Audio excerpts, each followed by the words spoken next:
석박사과정 수업 끝나고 갈 때 어떤 때는 작년 같은 경우는 눈이 까무러지거나 막 눈이 시달했어요. 눈물이 나와가지고. 근데 우리는 전혀 그 기가 없어졌어요. 아 역시 걷는 게 좋구나. 네. 지난달 제가 얼마 걸었다 했죠? 네, 10월달 제가 62만 7천 보 걸었는데 62만. 네, 62만 7천 보면은 68에 48, 500km까지 걸은 거예요. 500km. 그래서 산티아고 사람들이 그 1000km인가 걷는 거 한 달 동안 걷는 거 그거 많이 하잖아요. 네, 들어가면 뭐 충분할 것 같아요. 네. 직무 분석하는 거, 직무 분석. 잡 애널리스트. 직무 분석은 회사의 목적을 달성하기 위해서 영업사원이 수행해야 하는 활동을 파악하는 게 직무 분석하는 거예요. 1차 자료로는 어떤 심층 인터뷰를 하는데 누굴 인터뷰해요? 영업사원이 영업관리나 영업 담당 임원, 고객을 인터뷰하는 게 있고 또 설문도 해요. 영업사원이나 고객을 상대로 설문도 하고요. 또는 영업사원 대상으로 관찰 등 이런 것들을 해서 하고요. 2차 자료는 영업 보고서와 업무지 등 이런 것들을 활용해서 직무 분석하게 됩니다. 이러한 직무 분석을 통해서 직무 기술서, 디스크립션, 직무 기술서를 작성해요. 그 직무 기술서에는 어떤 내용들이냐? 그 직무의 명칭, 조직 구조상에서 그 직무의 위치, 또는 판매해야 하는 제품이나 서비스는 뭔가, 영업 대상이 띠는 고객사의 유형은 뭐냐. 예를 들어서 홈플러스나 이마트나 롯데마트 같은 대형 유통점을 대상으로 자기가 영업해야 되는 경우도 있고, 또는 뭐 이마트 편의점을 대상으로 영업하는 경우도 있으니까 대형 유통사냐 소형 유통사냐. 네. 제약회사라고 하면은 무슨 대학 병원에 소속되어 있는 의사를 대상으로 하느냐, 뭐 대형 병원의 의사를 통해서 하느냐, 중소병원을 통해 하느냐, 또는 동네에 있는 약사를 통해서 영업하느냐, 이런 것도 전부 다 고객사의 유형이에요. 고객사 조직 내에 방문해야 하는 사람은 누구냐, 직무와 관련된 의무와 책임은 뭐냐, 이런 것. 그다음에 정신적, 지적, 업무 강도 이런 것들이 이제 나와 있는 게 직무 기술서입니다. 그래서 직무 기술서는 직무 분석과 함께 선발 도구에 개발된 것 같은 후속 업무를 수행하기 위한 가이드라인 역할을 한다. 그 다음에 채용계획 수립할 때 우리가 자격요건, 퀄리피케이션, 어떤 직무를 수행하는데 어떤 자격요건이 있느냐. 제가 아까 학력에 대한 것도 했고요. 또 뭐 과학과에 관한 것도 했지만 그 직무를 성공적으로 수행하는데 어떤 지식, 기술, 성격적 특성, 태도 이런 것들에 중점을 두어서 직무 자격 요건을 정합니다. 첫 번째, 인지적 능력과 관련해서는 기획 능력이나 문제 해결 능력이 필요하냐 안 필요하냐, 경험, 영업이나 타 업종에서의 경험이 필요하냐 안 필요하냐, 교육, 학력, 전공이 어떠냐, 성격적 특성, 적응성이 있느냐, 설득 같은 거 잘하느냐, 공감력, 공감지수라는 게 뭐예요? 공감력이라는 게 남의 아픔을 내 아픔으로 여기는 사람, 이게 공감지수 높은 거예요. 조민영, 세상에서 가장 아름다운 건 뭐야? 한마디로 말해봐. 한 글자로. 세상에서 가장 아름다운 것. 글자 하나로. 나지. 두 글자로. 자신. 우리. 두 글자로. 자신. 또 나. 또 나. 오. 세 글자. 그리고 나. 그리고 나. 네 글자. 네 글자는. 그게 그리고 나. 세 글자는 또 한나. 세 글자는 뭐지? 또 한나. 아이고. 역시나. 응? 역시나. 나. 역시나 나. 역시나. 그래서 꼭 나. 다섯 글자는요? 여섯 글자는? 여섯 글자야? 아무리 봐도 나. 와우. 와. 우와. 또 아무리 봐도 나. 그럼 일곱 글자고. 그럼 여덟 글자. 역시 또 아무리 세- 봐도 나. 세상에서 가장 가치 있는 거, 세상에서 가장 아름다운 것을 한 글자로, 두 글자로. 사실은 이 공감 능력이라고 하는 여기부터 것은 말해줘야지. 재밌다 이거. 아이, 뭐가 재밌어? 그게 재밌어. 다 나인기. 공감력은 한마디로 뭐라고요? 나. 남의 아픔을 내 아픔으로 여기는 능력이 있을 때 공감력이 있다. 공감력이 높은 게 좋아요, 낮은 게 좋아요? 높은 거. 적다. 공감도 지능입니다. 아니에요. 여자는 높아야 돼 무조건. 어. 여자는 높아야 돼. 남자 높아야 돼, 안 높아야 돼. 안 높아야 돼. 남자는 높으면 안 돼. 왜요? 남자는 높으면 안 돼. 남자는 높아야 돼. 저 싫어요. 뭘 당했나 봐.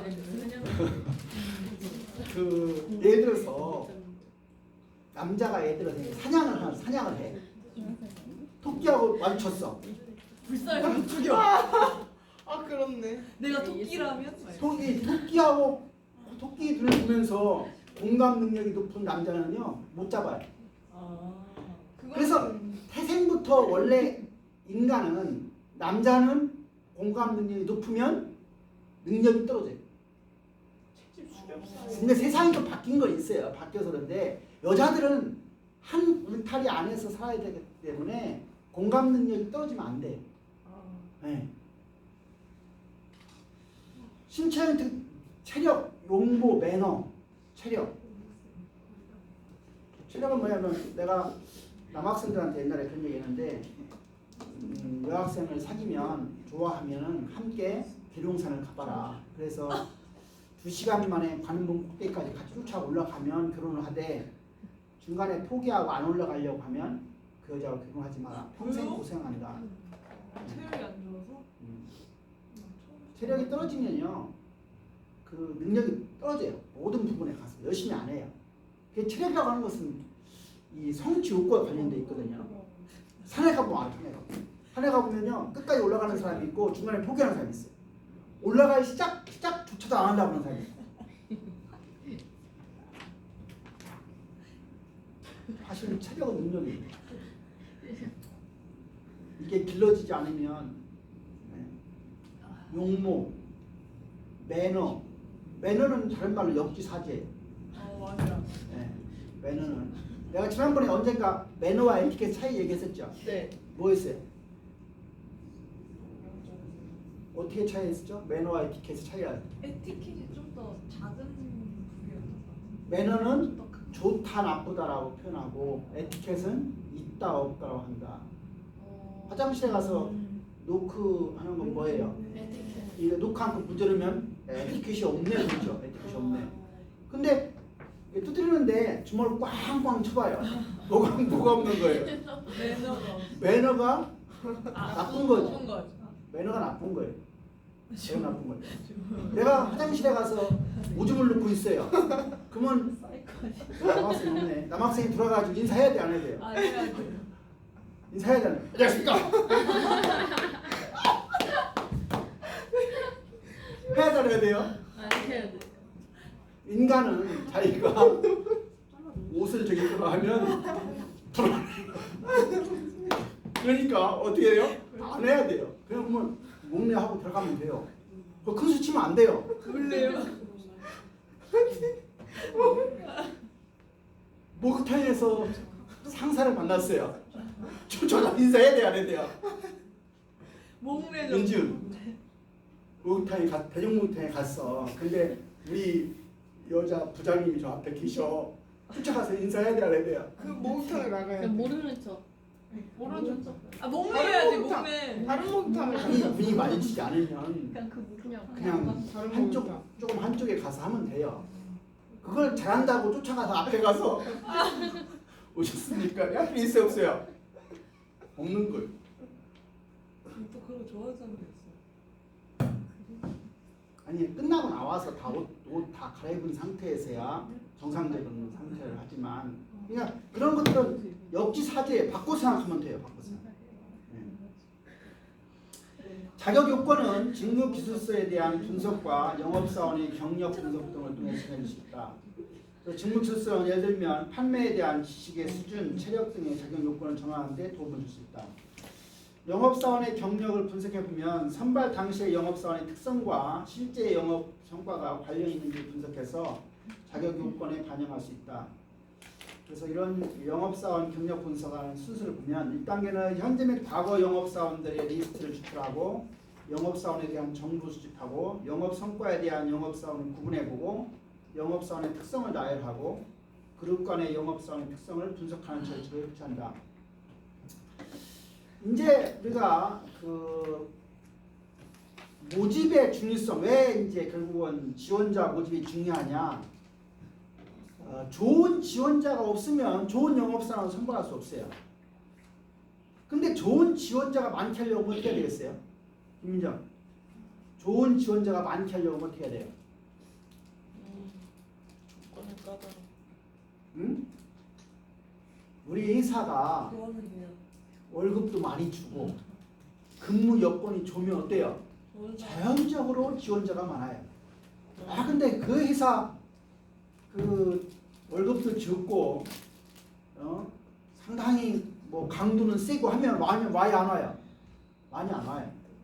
그러니까 좋은 지원자가 없으면 좋은 영업사원이 선발될 수 없다고 하는 건 당연한 얘기고, 우리가 모집을 할 때 모집과 관련된 어떤 인력을 유지하고 또 광고 비용 이런 것들이 직접 비용 상당히 소요되는 게 사실이다. 그래서 이러한 모집의 어떤 프로세스가 잘 이루어지지 않으면 선발과 교육 훈련 등에 미치는 부정적인 영향이 클 수 있다. 중간에 사람이 이직을 해서 결혼으로 인한 기회비용의 어떤 발생을 막기 위해서 언제든지 이직이 발생하면 그걸 채울 수 있는 상시적인 어떤 프로그램 운영도 바람직하다. 이런 걸 위해서 지원자 리스트를 미리 확보해 놓는 거 중요하다. 적정한 지원자 수, 몇 명 정도 지원하는 게 좋은가? 예를 들어 삼성전자가 1년에 한 5천 명씩 봐요. 1년에 5천 명. 그러면 몇 명쯤 지원할 것 같아요?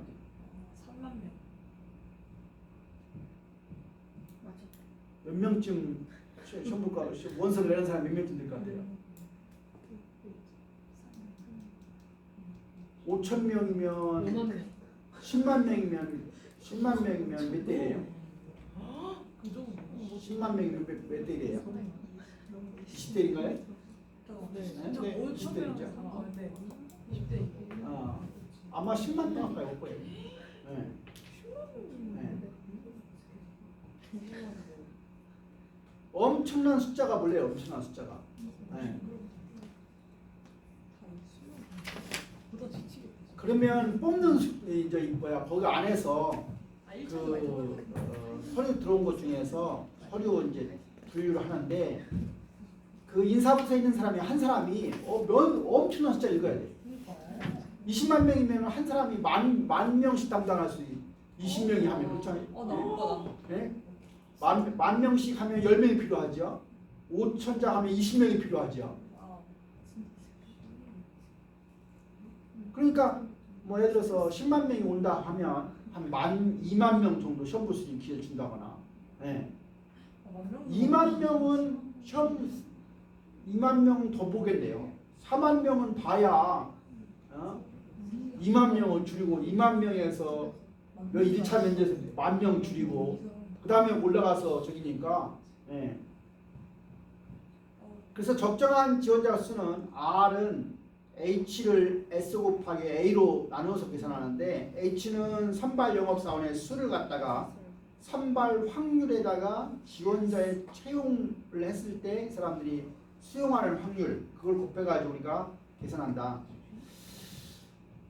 모집의 원천을 보면 이제 소개를 통해서 들어오는 경우, 어떤 교육기관을 통해서 들어오는 경우, 자사의 직원과 관련되는 경우, 광고, 인터넷, 경쟁사의 영업사원, 고객사 및 공급사 직원 등등이 모집의 원천이 됩니다.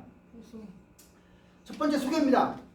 소개는 회사가 매우 선호하는 원천 중에 한 가지다. 왜냐하면 직원에 의한 소개가 가장 활발하게 많이 활용되고 있는데, 많은 회사가 소개자에게 인센티브를 제공해서 직원 소개 프로그램을 운영하고 있다.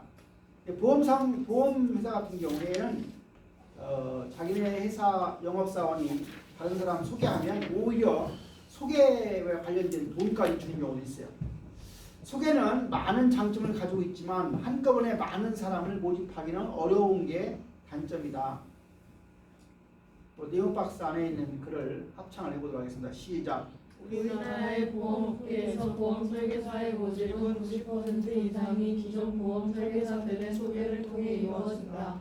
이는 신문하거나 인터넷 광고 등 다른 방법을 통해 보험 설계사를 찾는 것보다 소개를 통해서 실질적인 면에서 훨씬 우수한 보험 설계사를 구할 수 있기 때문이다. 보험업계에서는 모집 선발을 신청 혹은 도입이라고 하는데 신입 보험 설계사를 소개한 기존 보험 설계사는 회사로부터 도입 수당이라고 불리는 모집 인센티브를 받는다. 이 인센티브는 신입 보험 설계사의 실적과 연계하여 지급되는데 대략 신입 보험 설계사의 1년 보험료 수입의 20% 정도 수준으로 많이 받는 경우에는 신입 보험 설계사의 인당 1천만 원 이상을 받을 수 있다. 영업의 활성화를 위해서는 우수한 보험 설계사를 많이 모집하는 것이 무엇보다 중요하기 때문에 영업관리자인 FP 소장을 보험 설계사의 모집과 관련된 업무이다. 이를 위해 FP 소장이 직접 소개하기도 하고 자신의 팀에 소속된 보험 설계사에게 좋은 사람을 소개할 것을 주문하기도 한다. 자신이 직접 소개를 하면 모집 인센티브는 모두 자신의 몫이 되고 자신의 팀에 소속된 보험 설계사가 소개한 경우에도 모집 인센티브의 일부를 가져간다. 이러한 방식의 강력한 직원 소개 프로그램을 도입하는 것은 소개가 보험 설계사 모집에 그만큼 효율적이기 때문이다. 모르는 거 없죠? 네. 그다음에 우리가 이제 경력 사원을 뽑는 게 좋으냐, 경력이 없는 사람을 뽑는 게 좋으냐. 비용적인 측면에서 우리가 경력 사원은 영업 기술도 있고 제품이나 시장 상황도 잘 알고 있고 고객들과 유대관계도 가지고 있기 때문에 채용이 이루어지기만 한다고 하면 단시일 내에 성과를 낼 수 있는 측면이 경력 사원이고. 반면에 비경력 사원은 경력 사원에 비해서 급여나 어떤 보수는 낮지만 영업에 대한 기술이나 지식이 부족하기 때문에 교육 훈련이나 코칭을 하는데 더 많은 비용이 소요되고 또 영업에 대한 생산성도 떨어져서 단시일 내에 좋은 성과를 낼 수 없는 게 비경력 사원이다. 새로운 조직 문화 적응, 경력 사원이 좋아요? 비경력 사원이 좋아요? 비경력 사원은 이제 처음 들어오는 거니까 회사의 문화에 가능한 빨리 적응하려고 하지만 경력 사원은 과거 다른 기업, 타 기업의 문화에 이미 거기에 들어와 있기 때문에 우리 회사의 문화로 바꾸려고 하면 오히려 좋지 않죠. 고객 반응, 경력 사원의 경우에는 업무의 미숙으로 인해서 고객에게 불편을 끼치는 일이 발생할 가능성이 별로 없죠. 반면에 비경력 사원인 경우는 이제 그런 것이 부족하니까 이제 불편을 끼칠 수가 있다는 얘기고요. 기존 영업 사원의 사기와 관련해서 기존 영업 사원의 사기를 위해서는 경력 사원의 비중이 높은 것이 그다지 바람직하지 않다. 왜냐하면 단계별로 올라가야 되는데 갑자기 다른 회사에서 경력 있다고 해서 뽑아가지고 과장이나 뭐 대리 주면은 처음부터 있던 사람이 자기 앞에 오니까 더 싫을 수도 있는 거죠. 선중. 손가락이 바꿔. 영업 관리입니다. 영업 경력이 많은 영업 사원일수록 관리를 받지 않으려고 하는 성향이 강해서 영업 관리자의 지시에 불복하거나 태만한 행동을 보일 가능성이 크다. 비경력 사원은 영업 경력이 없는 영업 사원이 영업 관리자의 지시에 불복하거나 태만하는 경우에 거의 발생하지 않는다. 성공적 채용 가능성. 경력 사원은 불경기가 되면 영업 경력이 있는 사람들을 대상으로 채용하는 것이 채용의 성공 확률을 높일 수 있다. 반면에 비경력 사원은 경기가 좋을 때는 대학생 등 경력이 없는 사람을 대상으로 채용할 때 성공적인 채용이 이루어진다. 그러니까 경기가 나쁠 때는 결국은 이제 비경력 사원밖에 들어올 수밖에 없다는 얘기죠. 채용 대상자의 선발입니다. 선발 과정이라는 게 뭐냐? 회사의 목표 달성에 기여할 수 있는 잠재력을 지닌 지원자를 잘 스크리닝하는 거예요. 잠재력을 지닌 지원자. 그래서 그 잠재력 지닌 지원자가 들어와가지고 성과를 내면 가장 바람직한 거죠. 그렇게 하기 위한 절차는 선발 도구나 설계를 개발을 잘 해야 되고 지원자를 잘 평가해야 되고 채용 대상자를 선발해야 된다. 그래서 선발 도구는 많아요. 뭐 지원서, 또 지원서 일단 보고 그다음에 선발 시험도 치기도 하고 또는 신용이나 경력 조회도 해보고 또 이제 선발했다고 하면 신체검사도 시키죠. 인턴 사원 제도를 활용하는 경우도 있고요. 평가센터에서 이런 걸 종합적으로 하는 경우도 있고요. 또 누구한테 참고인을 통해서 물어보는 경우도 있는 거죠. 예를 들어서 어느 경력사원 누가 다른 데서 온다 하면 그 회사에 전화해가지고 야 그 사람 그 회사에 있을 때 잘했냐. 우리도 제가 교수 뽑는 일을 우리 대학 교수님들 중에서 반 정도는 제가 면접을 본 사람들인데 거의 마지막 단계 되면 참고인 조회를 해요. 다른 학교에서 온다고 하면 그 학교 누구한테 물어본다거나 또 어느 대학에서 박사학위를 받았다 하면 그 대학의 선후배 관계를 통해서 그 사람 인간성이나 괜찮냐 물어보는 이게 다 사실은 참고인 조회. 사람들이 뭐 면접하고 할 때는 자기 잘한다고 하지 못한다는 사람이 있어요. 네. 그다음에 면접 이런 것도 이제 전부 선발 도구 영역입니다. 썼다 하겠습니다.